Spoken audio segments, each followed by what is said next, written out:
Tässä Filmitöiden henkilökuvahaastattelussa on suomalainen näyttelijä ja huippu-urheilija Elmeri Rantalainen. Elmeri on näytellyt ilman näyttelijän koulutusta 2 suomalaisessa elokuvassa keskeisessä roolissa. Elokuvat ovat Punttikomedia ja Tuomion saari. Näyttelemisen lisäksi Elmerillä on myös urheilussa paljon mitaleja takataskussa ja myös esiintymisiä tunnetuissa TV-ohjelmissa.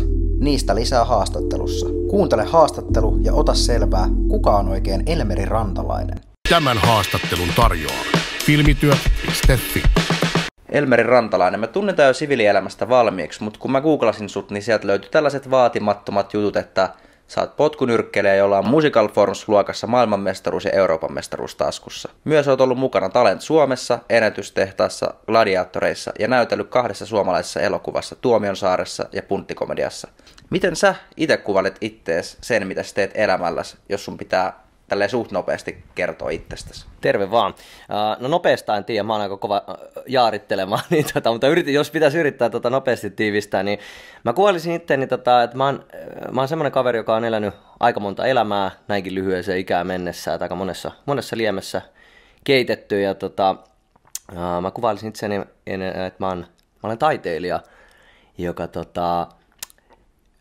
mun keho on vähän niin kuin mun oma instrumentti, ja mä käytän mun omaa kehoa niin kuin siveltimenä, ja mun maailma on niin kuin mun taulu, mitä mä sitten niin kuin vähän niin kuin maalaan oman mieleni mukaan.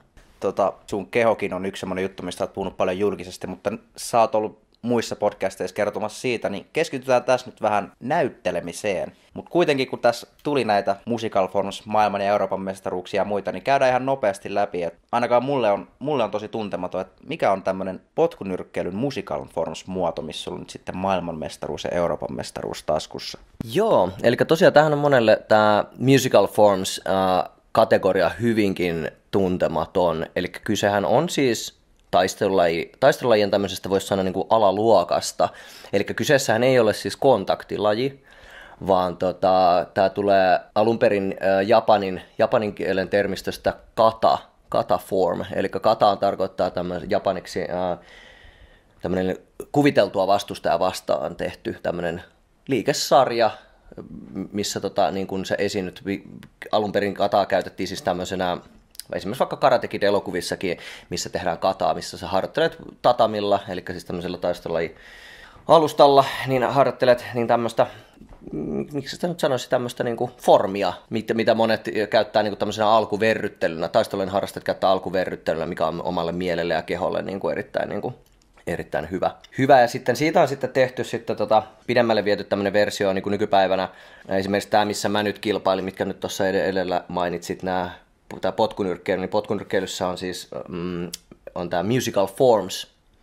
Eli meillä on niin kuin potkunyrkkeilyssä siitä tehty sitten tämä Musical Forms-laji, jossa vastaavalla tavalla sitten niin musiikin tahdissa valitaanko musiikki, missä sitten sä teet sitten näitä taistelulaji-elementtejä, eli käytännössä lyöt, potkit ilmaan, mutta tässä on viety sitten hienonnettu tätä lajia, että siinä on myös otettu mukaan tämmöistä akrobatiaa, jopa myös tämmöisiä katutanssista, voimistelusta niin kuin elementtejä, missä sä sit voit yhdistää niitä. Ja käytännössä sit saat pisteitä sit siitä, että mitä enemmän, mitä näyttävämpi se on, mitä paremmin synkassa se menee, sun liikkeet menee musiikkiin ja sit sä saat pisteitä niistä. Ja tosiaan niin armeijan jälkeen, niin itse asiassa ennen armeijaa voitin Euroopan mestaruuden tässä kyseisessä lajissa ja sitten armeijan aikana niin maailmanmestaruuden tuolla Irlannissa vuonna 2011. Ja silloin tosiaan edustin Suomea potkunyrkkeilymaajoukkueessa. Joo, tästäkin voisi keskustella pitkään. Tulee just heti mieleen, että varmaan tuommoista taiteilijan luovuuttakin tavallaan tarvitaan, että ei ole vastustajaa, niin siitä on varmaan jollain tavalla hyötyä, että sä oot taiteilija, mutta mennään eteenpäin kuitenkin, kun tässä on niin paljon vielä keskusteltavaa. Sit sä oot ollut Talent Suomessa, Gladiatoreissa ja Ennätystehtaassa, niin kerro vaikka ihan nopeasti, että mitä sä teit niissä ohjelmissa? Joo, eli tosiaan tämä koko homma niin kuin vähän oikeastaan lähti, tai miten mä niin kuin aloittaisin tuon mun oman ajanlaskun laskemisen tällä alalla, niin tuolla Talentissa, niin siellä oikeastaan mä tein näitä samoja juttuja, mitä mä tein noissa Musical Forms-skaboissakin, mutta siellä mulla oli niin kuin, tavaramerkkinä oli niin kuin tämä mun keppi, mitä mä käytin, tämä taistelulaji martial arts, niin kuin bow stuff, niin sillä tein sitten tämmöisiä akrobaattisia liikkeitä ja musiikin tahtia siinäkin ja sitten vaan tämmöisiä show-elementtejä sitten mukaan siinä, mitä nyt tämmöiseen Talent Suomi-viihdeohjelmaan, tosi TV-viihdeohjelmaan nyt voisi kuvailla mukaan.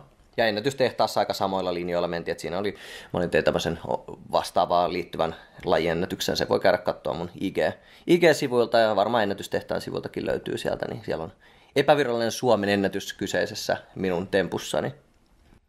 Joo, eli ennen kuin päästiin jo näyttelemisestä keskustelemiseen, niin kaikilla näköistä löytyy Elmerin takataskusta, mutta kuitenkin keskitytään nyt Elmeri sun näyttelemiseen, niin aloitetaan ihan kysymyksellä, milloin sä innostuit näyttelemisestä ja oliko jotain inspiraatiota siihen?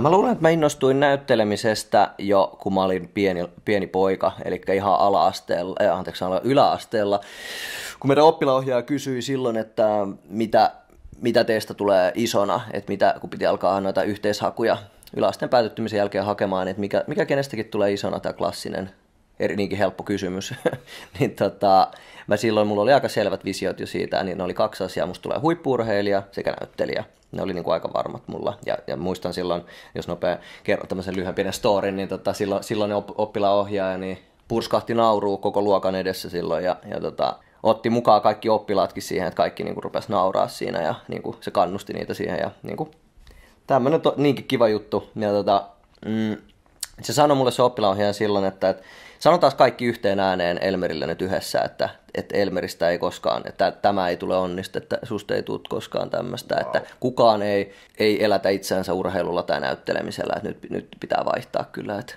ei siinä mitään, mä en reagoinut tähän mitenkään. Mä oon vähän semmoinen tyyppi muutenkin, että mua ei kiinnosta muiden ihmisten mielipiteet, ei kiinnostanut silloin lapsena eikä kiinnosta nykyäänkään, että mä teen aina niin kuin mä itse haluan ja tässä on vielä huvittava jatkotarina vielä tälle kaikelle, että sen jälkeen kun mä olin Talent Suomi-ohjelmassa käynyt esiintymässä, mä olin finaaliasti pääsin ja mä olin silloin niin kuin tosi pinnalla silloin vuonna 2009, mitä tässä nyt on, 14-15 vuotta.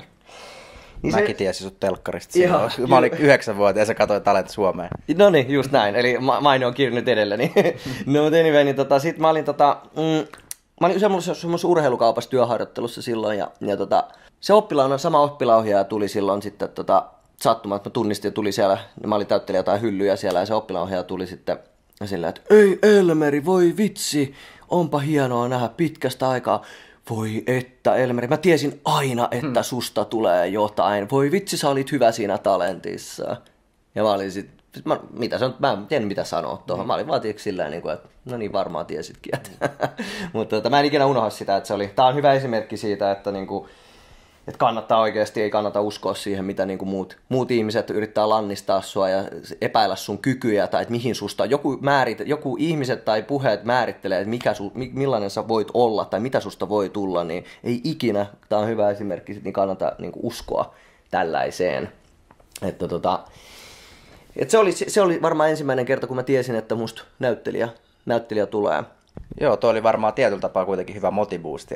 Tai semmoinen, joku sanoo tolleen, niin sitten tulee vähän semmonen, että no hetto, mä näytän kyllä, että katsotaan nyt sitten, ja sitten se tulikin moikkaa ja fanittaa sua. No mutta opinto-ohjaaja oli yksi syy tähän, mutta oliko sulla sitten ketään ihan oikeata näyttelijää, ketä katoit ylöspäin silloin pienenä, ja se olisi motivoinut sua myös eteenpäin? Joo, kyllä. Mä luulen, että mun isoin innostus, tai siis tämä inspiraatio oli tähän näyttelemiseen, oli Bruce Leen kautta. Ihan samalla lailla, missä tämä Bruce Lee oli myös taistelulajeihinkin. Et Bruce Leehan oli näyttelijä ja tämmöinen filosofikko ja taistelulajien asian expert, niin tämä oli mulla iso inspiraatio myös siihen näyttelypuoleen. Mä vaan ehkä silloin yläasteikäisenä, mä en vaan tiennyt silloin, kuinka vakavasti toi näyttely tulee myöskin olemaan oikeasti osana. Se oli vaan visiona mun päässä. Mä oon vähän semmoinen niin kuin nuoresta asti ollut ja mä oon edelleenkin semmoinen, että vaikka mun tulee päähän joku pinttymä visio jostain, niin kuin vaikka tästä näyttelystä, niin mä en silti välttämättä tiedä, mitä se käytännössä tulee tarkoittaa. Niin tää oli vähän sama juttu, että nyt vasta tälleen yli 30-vuotiaana, niin kuin nyt mä oikeasti se on alkanut hahmottumaan, että ei vitsi, että nyt mä tiedän millä tavalla se näyttely on tullut niin kuin osaksi, ja kuinka vakavaa se on, ja millä tavalla, millainen näyttelijä musta voisi tulla. Ja sekään ei ole vielä täysin varmaa vielä, mutta ehkä se selviää tässä. Kyllä, on niin seurannut vierestä, että olet nähnyt paljon vaivaa tää eteen, ja ennen kuin mennään näihin 2 iso elokuvaan, missä olet ollut messissä, Punttikomedia ja Tuomiosaareen, niin mikä oli sun ensimmäinen kosketus näyttelemiseen? Ihan voi olla siis joku koulun näytelmä tai vastaava. muistuuko mieleen ensimmäistä? Ihan ensimmäinen kerta, kun mulla on ylipäätänsä kosketus niin tämmöisiä ylipäätänsä siis AV-alan hommiin on ollut silloin, kun mä oon ollut ihan 4-vuotias. Eli silloin, tämä oli vuonna 1994. Mun isä ja Jari Sarasvuo hostasi tämmöistä siihen aikaan, ehkä voisi sanoa jopa Suomen katsotuinko TV-ohjelmaa kuin Hyvät, pahat ja rumat.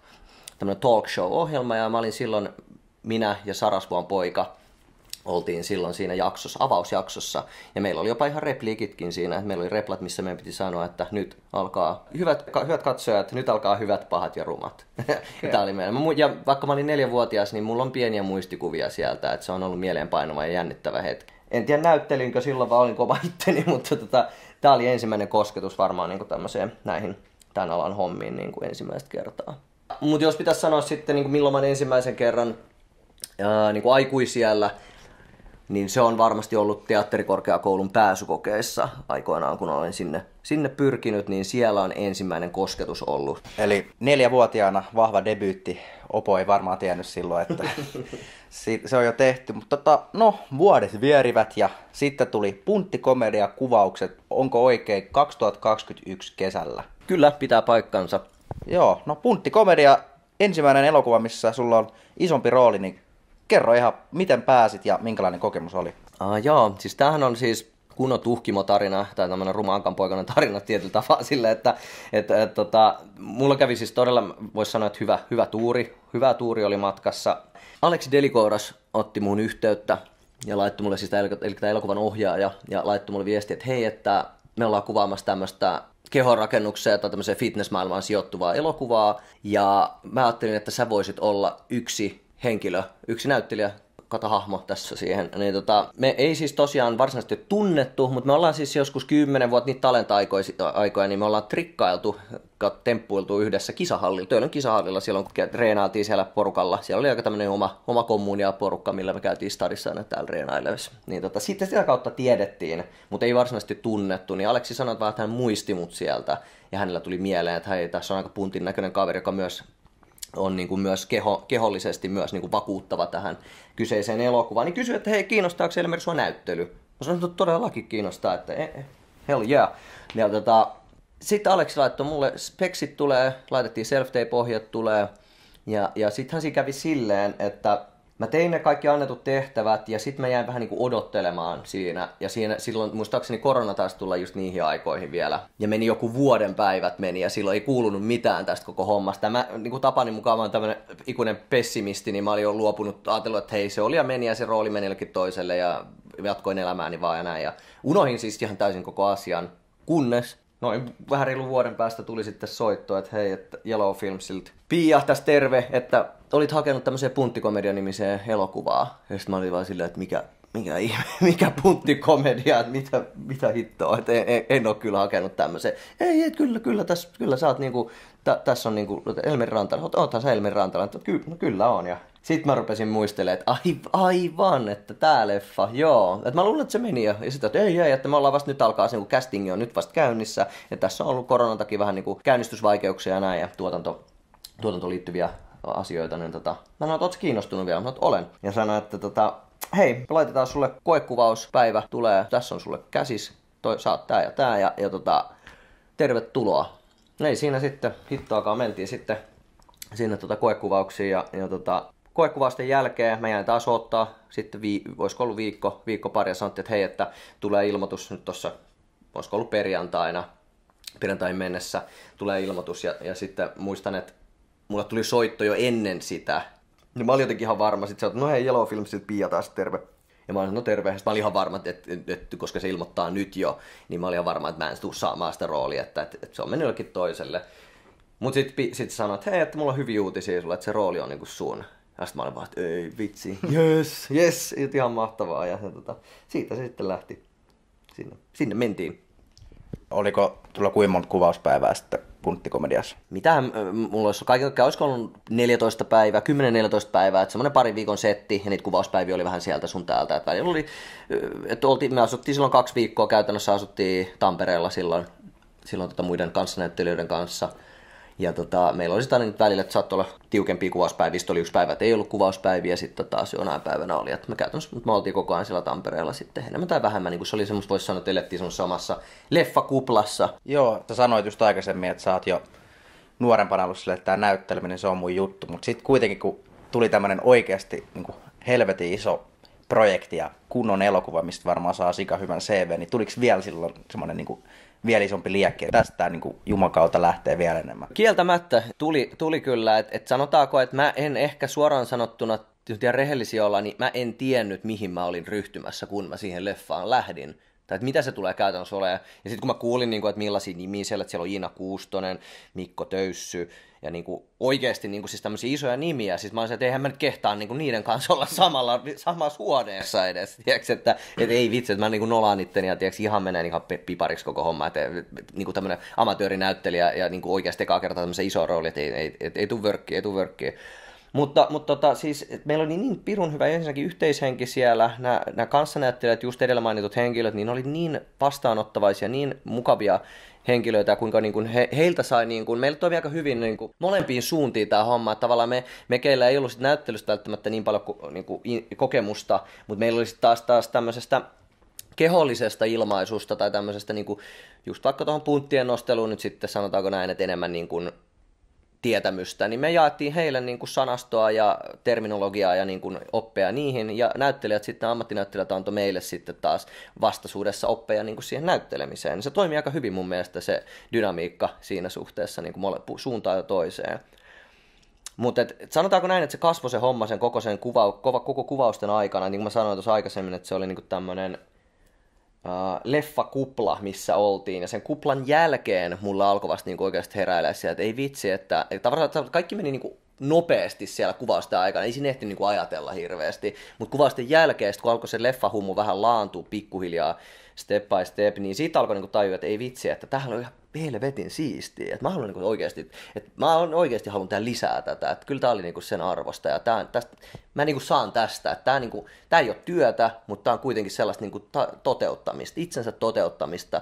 Sulla sitten pari vuoden päästä tuli tästä Tuomion saari, mennään siihen kohta, mutta mites kun punttikomediat oli kuvattu ja kuitenkin ymmärtääkseni se kesti hieman, että se julkaistiin, kun oli koronahässäkkä ja kaikkea mahdollista, niin miten tässä välissä hait sä muita rooleja ja tuliko niitä ja miten tää aika tässä punttikomedian ja Tuomiosaaren välillä oikein meni sulla sitten? En hakenut rooleja enää tämän jälkeen, että sanotaan, mä jäin ehkä vähän paikalleni suoraan sanottuna, mä jäin paikalleni vähän ehkä, no jos nyt ihan rehellisiä ollaan, mä jäin odottamaan jotain. Mä en tiedä mitä mä jäin odottaa, jäikö mä odottaa sitä, että Hollywoodista asti tulee soitto, että hei Elmer, we saw this movie, you were lately, we want you in here in Hollywood immediately. Tiedätkö jotain, mä jotain tällaista ehkä jäin odottelemaan, ehkä sitten, ei nyt ehkä ihan, mutta kuitenkin. Mä jäin paikalleni, mulla on vähän paha tapa sitten välillä, tiedätkö, sitten jäädä myös, että mä odotan liikaa. En nyt voi sanoa, että odotan, että joku tulee hakea kotoa, mutta että mä jäin vähän kuin lepäämään laakereilleni. Ja se hetken aikaa oli silleen, että mä vähän olin siinä leffahumussa vielä pitkään sen jälkeen, ihan suoraan sanottu, että mä jäin pitkäksi siihen leffahumuun ja ei oikein ollutkaan mitään, että se oli myös sitä aikaa, että silloin kun korona oli, niin kaikki tuotannot oli mun mielestä aika seis silloin, että silloin ei oikein ollutkaan mitään hirveästi ja se tosiaan se leffateatterin tämän teoksen saaminen, niin sekin kesti poikkeuksellisen pitkään, koska tilanne oli silloin, mitä se nyt silloin oli. Eli käytännössä oikeastaan mä vaan jatkoin elämääni. Että tavallaan se leffassa oleminen, se leffakuplassa oleminen, mulla tuli aika semmoinen käytännössä silleen, että 2 viikkoa koko ajan joku kertoi sulle, missä sun pitää olla, mitä sun pitää tehdä ja vähän sellainen, se oli oikeasti kosketus ekan kerran tämmöiseen isoon leffaprokkikseen, että millaista se oikeasti oli olla. Käytännössä mun ei tarvinnut huolehtia mistään, että kaikki oli koko ajan hoidettu. Että tässä vielä iso kiitos täytyy tässä kohtaa sanoa tuotantoyhtiöille vielä kyllä, että oli kyllä ihan viimeisen päälle kaikki hoidettu. Että todella hyvä oli olla siellä, ei tarvinnut huolehtia yhtään mistään, että kaikki oli järjestetty. Mä jatkoin vaan elämääni oikeastaan tämän jälkeen, että se leffahomma vähän jäi sitten sinne hetkeksi taas unholaan ja mä jatkoin muita töitä sitten vaan tämän jälkeen. No mutta kuitenkin sitten sut on nähty Tuomiosaaressa kaiken tämän jälkeen, vaikka hetkeksi jäit venailemaan Hollywoodin soittoa, niin mikä sitten sai sut pistämään taas pyörät pyörimään, että lähdit hakemaan rooleja, vai miten tää Tuomiosaari keikka sitten oikein tuli? No hassua sinänsä, kun mä just sanoin tuossa, että kukaan ei tule koskaan hakemaan kotoa Niin, tässä mulla on käynyt edelleen taas toisen kerran kävi hyvä tuuri, että mulla on Kouvolasta siis mistä mä oon kotoisin, niin sieltä Keke Soikkeli, eli nykyinen elokuvaohjaaja, niin me ollaan tehty samoja hommia, vartijahommia joskus aikoinaan, portsarihommia. Niin, hän muisti, mutta sitten oli nähnyt sitten Punttikomedialeffa ja laittoi mulle ihan viestiä ja soitti sitten mulle, että hei Elmer, että hän on kuvaamassa ensimmäistä elokuvaansa. Iso arvostus siitä ja kunnioitus tässä kohtaa Aleksia ja Kekeä molempia kohtaa, että molempien debyyttielokuvat ja päässyt mukaan niin kuin tämmöisiin heidän ensimmäisiin leffoihinsa, niin on ollut siinäkin hauskaa ja kiva olla, niin kuin, olla mukana tämmöistä osana niin kuin tehty historiaa niin sanotusti. Mutta anyway, niin Keke otti yhteyttä ja sanoi, että hän oli tykännyt Punttikomedian suorituksesta ja hän sanoi, että heillä on tulossa tämmöinen uusi kauhuleffa, mitä hän on alkaa ohjaamaan, tämmöinen kuin Tuomion saari ja kysyä, että olisinko mä kiinnostunut. Ja siitä se hommasta taas lähti, sanoi, että ei voinut 2 kertaa kieltäytyäkään, että se oli let's go. Se tuli kans sitten tolleen aika yllättäen, mutta Punttikomedia ja Tuomion saari, kuitenkin sulla oli 2 vähän erilaista hahmoa, niin käydään vaikka läpi, että miten oli erilaista näytellä niitä hahmoja ja muutenkin se niin kuin ympäristö noissa elokuvissa, että oliko paljon eroja, kun kuitenkin oli vissiin aika paljon eri tekijöitä siellä kameran takana ja myös kameran edessä. Joo, nämä oli 2 hyvin aika erilaista hahmoa, että sanotaanko näin tämä Koljonen, Koljosen veljekset, ketä mä nuorin Koljosen veljes, ketä mä esitin siis Punttikomediassa, niin nämä oli siis aika lähellä, ne Koljoset oli aika lailla sen tyylistä, minkälainen niin kuin mä oon niin kuin normaalistikin, semmoinen aika ADHD-tyyppinen tämmöinen tosi tämmöinen kimpoileva ja niin kuin tosi ulospäin suuntautunut ja tämmöinen todella niin kuin rauhaton hahmo, että se oli aika lailla niin kuin se oli lähellä niin kuin omaa persoonaa, mutta sitten tämä Timo, ketä mä sitten esitin tässä Tuomion saaressa, niin Timohan oli sitten taas hyvin tämmöinen korrektimpi ja sitten tämmöinen vakavampi hahmo, pelkästään toi leffahan oli muutenkin jo itsessään ihan eri, että kun oli kauhu kautta draama tyyppinen ja toinen oli komedia, niin senkin perusteella jo itsessään niin tämä Timo meni siihen kategoriaan, että hänhän oli niin kuin enemmän tämmöinen sankari kautta tämmöinen niin kuin tarkkaan pohtiva, ja joka sitten lopuksi, niin kuin tässä, no en nyt rupea spoilaamaan leffan juonta, mutta siis hyvin erilaisia hahmoja, että se oli tosi tämmöinen tarkkaan harkitsevainen henkilö, sitten taas joka oli semmoinen rauhallisempi. Eli jos sä oot enemmän koljosmainen tyyppi, niin onko näin, että Timo oli sitten vähän haastavampi ehkä, vai osaatko niin kuin sanoa yhtä, oliko jompikumpi rooli haastavampi? Sanotaanko näin, että mä ehkä lähestyin niitä hahmoja vähän eri tavalla. Koljosen hahmoa mä lähestyin enemmänkin niin kuin go with the flow -meiningillä, että se kuvaa niin kuin, mitä revittelevämpi se hahmo, mitä eläytyväisempi, mitä ilmeikkäämpi, mitä rososempi ja reteempi se hahmo on, niin sen parempi. Niin sillä lähtökohdalla mä lähdin niin kuin sitä tekemään. Mä en miettinyt sen tarkemmin oikeastaan. Ja kun kyseessä oli kuitenkin komedialeffa, niin se ei haitannut, jos jotkut tunnetilat vaikka olikin vähän kieliposkella tehty, koska siinä se ei haitannut, jos se itkeminen ei ollut kovin semmoista niin kuin draamamaista, niin koska se meni komediankin puolelle saattoi mennä, niin se toimi molempiin suuntiin. Niin siinä ei tarvinnut ehkä niin kuin miettiä sitä niin paljon. Mutta sitten taas tässä Timo-hahmossa, niin mä mietin oikeasti paljon metodinäyttelymmän kannalta niin kuin tätä lähestymistä, että esimerkiksi millainen tilanne nyt, jos vaikka että mun kaveri on nyt kuollut tuolla saarella, niin mitähän tämä mun hahmo nyt reagoisi tähän näin, niin se oli hyvin erilaista, että mä joudun oikeasti miettimään paljon enemmän sitä syvällisemmin sitä hahmon niin kuin olemusta ja miten se niin kuin tunteeltaan reagoisi tai käyttäytyisi niissä kohtauksissa. Tähän. No niin, siinä on 2 erilaista hahmoa, jotka ainakin tällä lähtökohtaisesti voi kuvitella, että CV:ssä erittäin hyvä, että 2 erilaista hahmoa ja 2 isoa elokuvaa, mutta mennään nyt tähän, kun ala on kuitenkin vaikeissa ajoissa ja tuosta on niinku puhetta paljon, että ei saa rooleja niin helposti, niin sullakin on takataskus nyt elokuvien lisäksi vaikka mitä. Mutta mä oon kuitenkin nähnyt esimerkiksi sun Insta-storeista, sä oot puhunut vähän siitä, että on välillä haastavaa ehkä saada rooleja ja sä oot niinku puhunut siitä suht avoimesti, niin jos nyt sulla on ollut tämmöisiä hetkiä, että on tullut sitä klassista, että valitettavasti rooli ei nyt osunut sinulle tällä kertaa, niin mitä sä reagoit ja pystyt sä niinku heti kerää itse siitä, silleen ei juman kautta nyt vaan jatketaan, että ei voi mitään, vai tuleeko sulla välillä semmoisia, että ei, onko tää niinku tämmöistä nyt? Tosi hyvä kysymys ja niinku, on miettinyt itsekin ja tosiaan ei se ole mikään niinku salaisuus ja niin kuin sanoin äsken, että avoimesti on puhunut tästä, että se on niinku ironista sinänsä, että tavallaan nämä 2 mun isointa so far niinku roolia, niin molemmat on niinku onnen kantamoisella, että tavallaan mun ei ole tarvinnut kumpaakaan aina, niin kun, mä en ole itse hakenut edes kumpaakaan kyseisen roolia, ne on niin kun, vaan niin kun napsahtanut mulle näin, niin ja nyt tämän Tuomiosaari-leffan jälkeen niin mä laitoin niin kuin ison pyörän pyörimään ja mä oikeasti niin kuin päivitin kunnolla mun CV:n, tiedätkö, tein kaikki, niin kuin, räpsäsin uudet kuvat ja aloin niin kuin oikeasti tekemään duunia sen eteen, että mä olin se, että ei vitsi, että se Tuomiosaari-leffan jälkeen mulla vielä enemmän kasvoi se palo, että mä olin, niin kuin, sain tavallaan viimeisen varmuuden siihen, että tää on oikeasti mun juttu. Tää on se, mitä mä haluan, että mä oon ollut oikealla jäljellä niin kuin all along, niin kuin kerroin siitä 4 yläasteikäisestä asti, että nyt se tuli varmaksi. Se oli hassua sinänsä, koska sit mulla ei pitkään aikaa mulla ei tullut rooleja. Mä en saanut mitään. Ja myös tosiaan on jutellut myös ihan niinku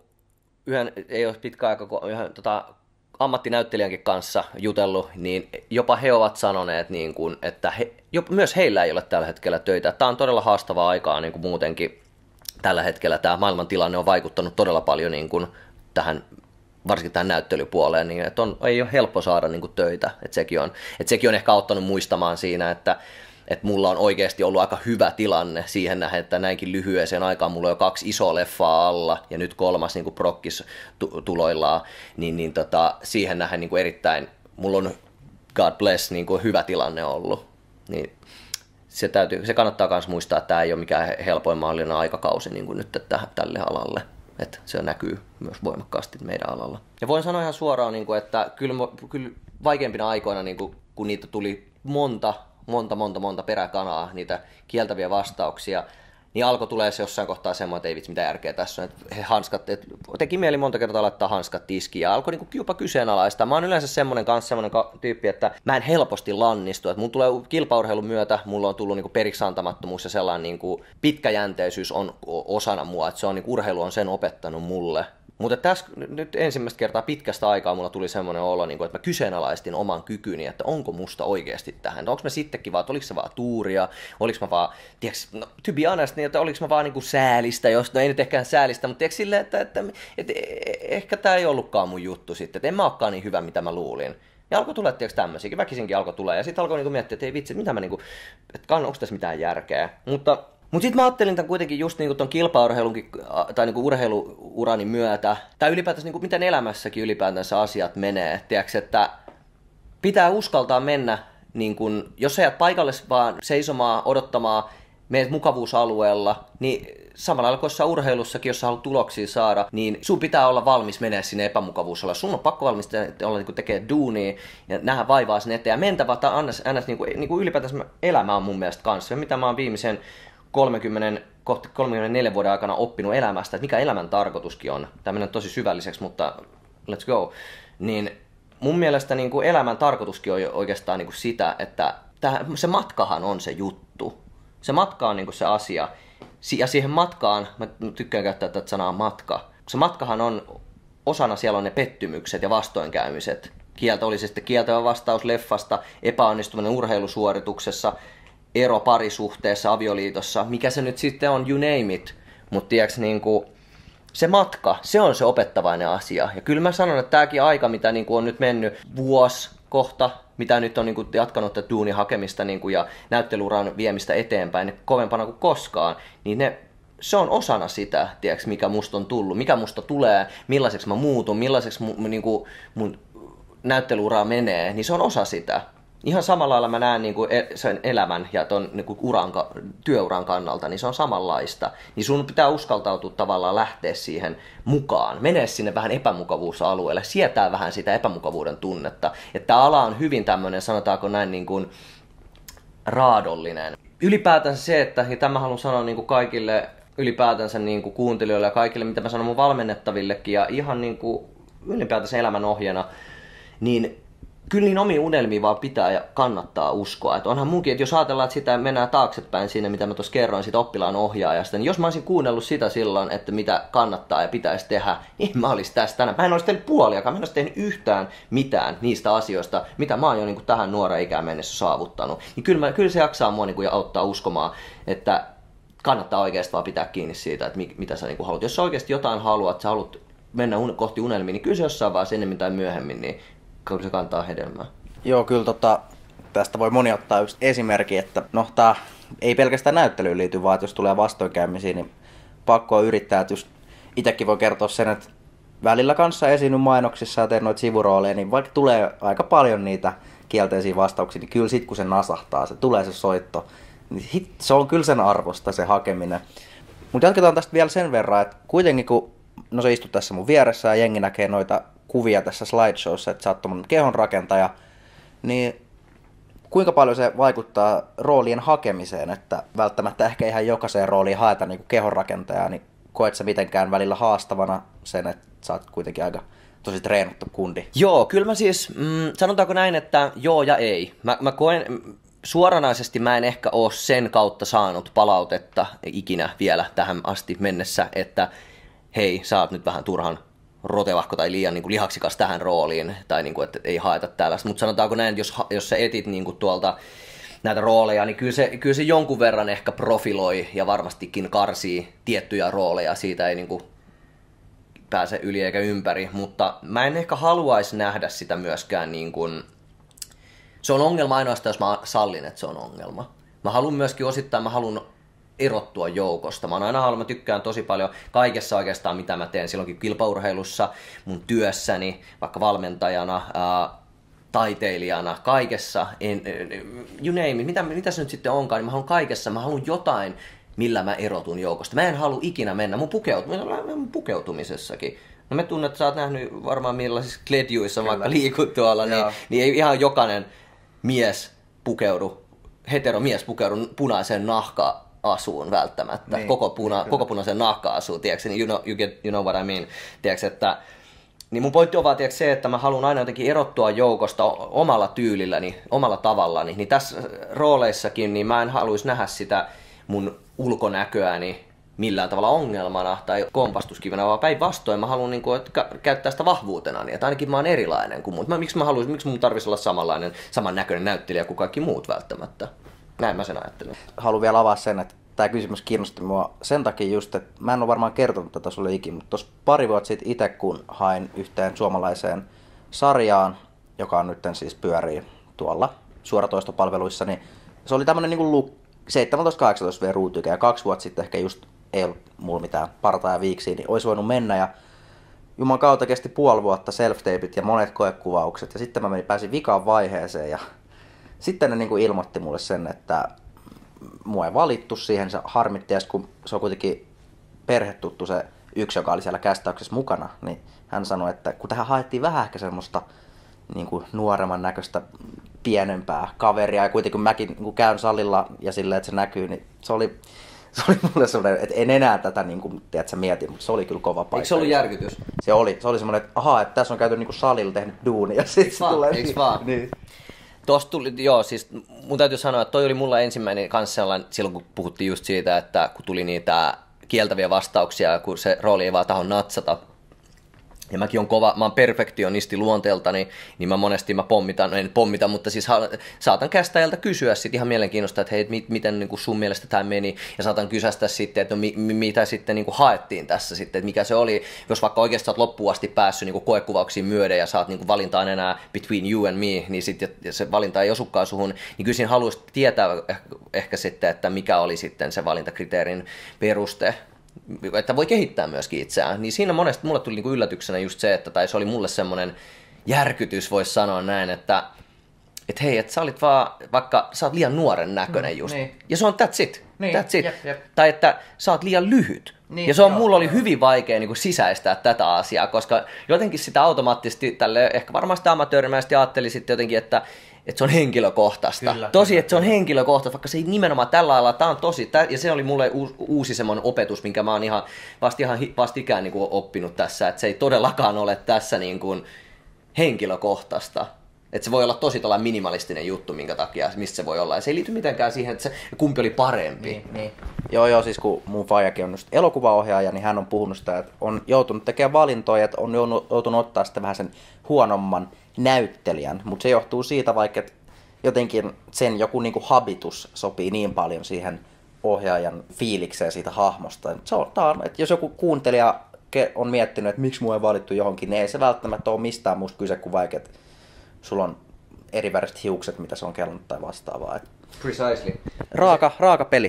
Kyllä, tosi raadollinen ala. Ja siis se voi olla, jotain voi olla vaikka siitä, että tämä toinen näyttelijä sopi paremmin Aisa-pariksi tämän toisen, että heillä synkkas paremmin se dialogi heidän siellä vaikka koekuvauksissaan. Ja se voi olla se, mitä ne vaan näytti kuvassa paremmalta ne kaksi. Kyllä. Se voi olla näinkin yksinkertaista. Kyllä.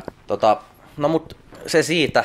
Aina voi niin kuin lähteä miettimään näitä juttuja, mutta mennään vikana ihan tähän nykyaikaan, että sen verran, mitä pystyt kertomaan, jotkut asiat välttämättä ei ole ihan niin semmoisia, mitä voi kertoa tälle julkisesti, että mitä viime kuukausin on tässä sun näyttelijä-aspektilla tapahtunut ja onko jotain prokkiksi tiedossa? Jep.